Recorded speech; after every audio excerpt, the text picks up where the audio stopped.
አሰላሙ አለይኩም ወራህመቱላሂ ወበረካቱ። ውድና የተከበራችሁ የቻናል ቤተሰቦች እንዴት ናችሁ? ሰላም ናችሁ? ደህና ናችሁ? አልሐምዱሊላህ ከኔ ጋራ ሁሉ ሰላም፣ ሁሉ መልካም። ዛሬ ደግሞ መኖሪያ ቤት ለምታሰሩ እህት ወንድሞች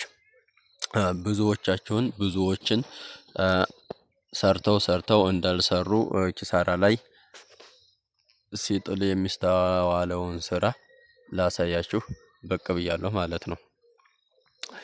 ይህንን ማሳየቱ ለምን ይጠቅማል? እናንተም እንዳትሸወዱ ጥንቃቄ እንድታደርጉ ማለት ነው። እናማ መኖሪያ ቤት ከሰራችሁ በኋላ ጭቃ ታስመርጋላችሁ። ከዛ የውጩን ለማስገረፍ እንደዚህ ታስጠቀጥቁታላችሁ አይደለም? ከዛም ለማስገረፍ ደግሞ ግንበኛ ታመጣላችሁ፣ ዋጋ ትባባላላችሁ። ይሄ ተወደደብን ብላችሁ ደግሞ ሌላ ታመጣላችሁ። ሌላም ታችሁ ደግሞ እንደዚህ ዋጋ ታስቆርጣላችሁ። መጨረሻ ላይ በምንድነው የምትስማሙት? ስራውን ማን ቆንጆ አድርጎ ይሰራል ሳይሆን ማን ቅናሽ ብር ይሰራል የሚለውን ነው የምታወዳደሩት። ያኔ ስራውም የረከሰ ነው የሚሆነው ማለት ነው። የረከሰ በርካሽ ያላችሁን ሰውዬ የምታሰሩ ከሆነ ያን የሚሰራበት ብር ለባለሙያዎች እየከፈለ ሲያሰራ ስለሚያልቅበት ስራውን በጥራት አይሰራም። ቶሎ የድረስ ስራ ነው የሚሰራው ማለት ነው። እናማ ይሄን ቤቱን ለመግረፍ ሽቦ መወጠር ያስፈልገዋል። ያን ሽቦ ሲወጠር የግርፍ ሽቦ ዙሪያውን ተወጥሮ በ9 ቁጥር ቢስማር ነው ብዙዎቹ የሚመቱት። በ9 ቁጥር ሚስማር ቶሎ ምትት እየተደረገ ቶሎ ሽቦው ከግድግዳው ጋራ ከጭቃው ጋራ ይጣበቃል። ቶሎ ምንም ጊዜ ሳይፈጅ ማለት ነው። እና ያን 9 ቁጥር ቢስማር ሂዶ ከውስጥ ጭቃውን አልፎ ከውስጥ ማገርን ወይም ቋሚን ወይም ጠርብን አያገኝም። አጭር ቢስማር ስለሆነ ረዝም ያለ ቢስማር 10 ቁጥር ቢስማር ከተጠቀሙሳ ማገር እየፈለጉ ቋሚ እየፈለጉ ስለሚመቱት ያን ሲቆረቁሩ መዋሉ ጊዜ ስለሚወስድ ያን ጊዜ ከወሰደ ደግሞ የተባባሉበት ብር ስለማያሰራ አያችሁማ።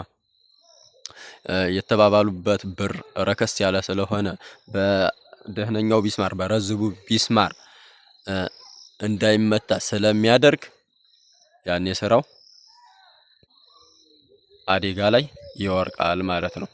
እንዴት ብሎ በ9 ቁጥር ቢስማር ትክል አድርገን ቶሎ መተን ውጥርጥር አድርገን ሽቦውን እዛ ላይ በረራ ግርፍ ወይም ሁለት ባንድ ግርፍ ብንገርፈው ከጊዜ በኋላ ብድግ ብሎ ቢስማሩ እንጨት ስላልያዘ ስላልነከሰ ያን ግርፉ ብድግ ብሎ በአየር ላይ ይቆምና ተሰንጥቆ እየተገመሰ ጊዜውንና ሰዓቱን እየጠበቀ ይወርቃል ማለት ነው። ይሄን ቤት ይታያችኋል። ይሄን እንደነገርኳችሁ ይሄው የግርፍ ሽቦ እጥረትና የቢስማር ቁመት እጥረት ለእንደዚህ አጋልጦታል ማለት ነው። ይታያችኋል። ተመልከቱት። የግርፍ ሽቦም የለውም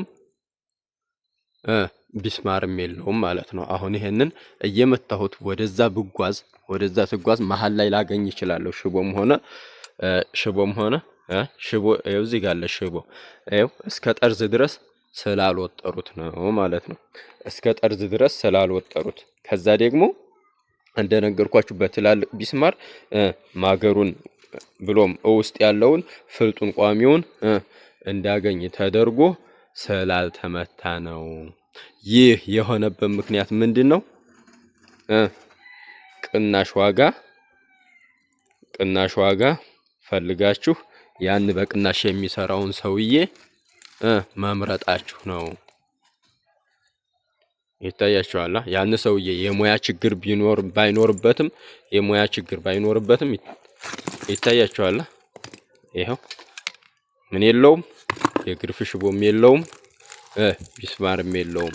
እንደዚህ የሚሆነው ለምንድን ነው?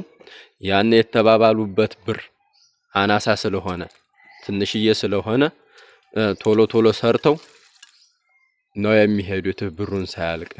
ብሩ ሳያልቅባቸው ቶሎ የሩጫ የፍጥን የይድረስ ስራ ስለሚሰራ እንደዚህ አይነት ሳይድ ኢፌክት ያመጣል። እናማ እናንተ ስታሰሩ ስራን ማን ቆንጆ አድርጎ ይሰራል ነው እንጂ የማን ብር የመስሪያ ዋጋ ቅናሽ ነው የሚለውን ወደዛ ጣሉት። ኋላ ላይ ካሰባችሁትና ካላችሁት በላይ መስዋዕት እያስከፈላችሁ ስለሆነ ማለት ነው። ይታያችኋል። ይሄንም አሁንም በመታው ይሄንም በድንጋይ በመታው በመዶሻ በመታው አሁንም ስብር ነው የሚለው እንደዚሁ ማለት ነው። ይታያችኋል። ተሰበረ። ይታያችኋል።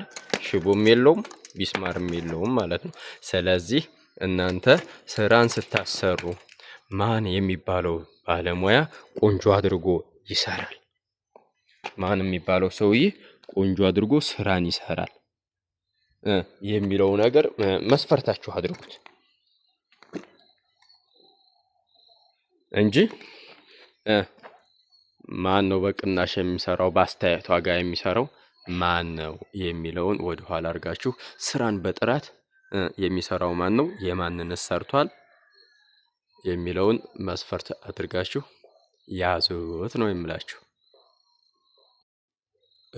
በመቀጠል ደግሞ ይሄ ከግርፍ ሽቦ በተጨማሪና ከቢስማር ከ10 ቁጥር ቢስማር በተጨማሪ ደግሞ ምንድን አለ መሰላችሁ? እርጥብ ሽቦ አለ። የግርፍ ሽቦ ከተወጠረ በኋላ እርጥብ ሽቦ መንታ እየተደረገ ዙሪያውን ኢንስታል ይሰራል። ያን እርጥብ ሽቦ ማለት ነው። በዛ ከተገረፈ ማሻአላህ በጣም ጠንካራ ነው። ለየት ያለ ስራ ነው። በጣም ያምራል። ሲሚንቶ ጀስት አሁን እንዳሳየኋችሁ ከግድግዳው ጋር ተላቆ ተለያይቶ እና ቶሎ ብትሉት አይመጣም ማለት ነው። ለምንድን የግርፍ ሽቦ አለው። ከዛ ደግሞ ዳብል የሆነ እርጥብ ሽቦም ስላለው ማለት ነው።